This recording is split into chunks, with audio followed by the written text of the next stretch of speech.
Good morning, St. Mary's. I'm Leo. And I'm Jaden. And it's a regular Thursday schedule. After break, students will report to C Block and will be dismissed from there for the Lenten prayer service in the auditorium. And well, Colin, is that the last we've seen of the rain for a while? Yeah, I'm pretty sure. Because I checked the weather for today and the upcoming week. And hear me out. I'm really excited, like really, really, really excited. Let me just let you get a grasp of things. Low is 44, I'm pretty sure. Right now it's 48 and a high of 62 today. Gonna be partly sunny. You can already see the sun peeking through the clouds, saying hello, Panthers. And then tomorrow's gonna be about the same temperatures, but it's saying it's gonna be cloudy all day long, which I don't believe. I feel like there's gonna be a little sun, so yippee. And then starting Friday, I believe it's gonna start heating up. Yeah, it's a small heat wave though, so don't get too excited. And so thank you. Now back to Leo and Jaden. Thanks, Colin. And in student life news, thanks to the many donors who have already signed up for our March 28th blood drive.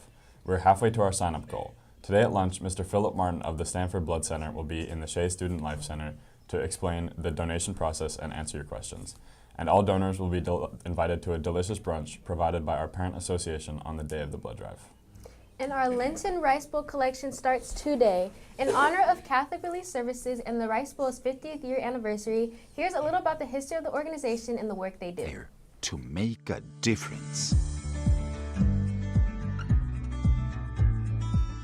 In 1975, Catholics in Allentown, Pennsylvania prayed, fasted, and gave alms to help people suffering from famine in the Sahel region of Africa, marking the beginning of what would become CRS Rice Bowl.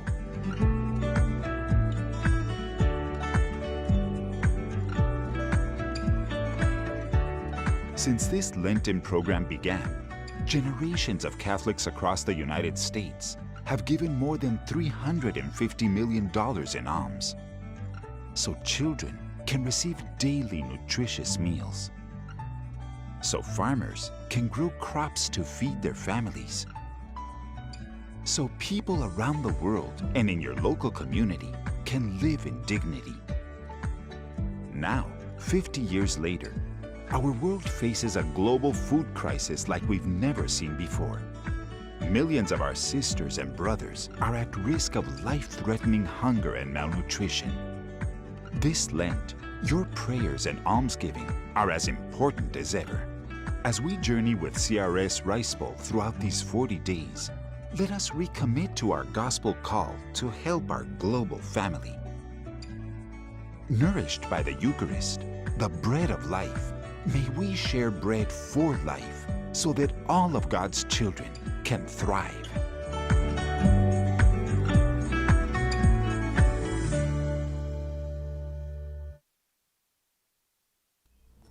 And in club news, hey Panthers, the CCAT Fair is coming up fast. If you're interested in contributing, come join our first planning meeting on Monday at A Block in Mr. Riccardi's room. See you there.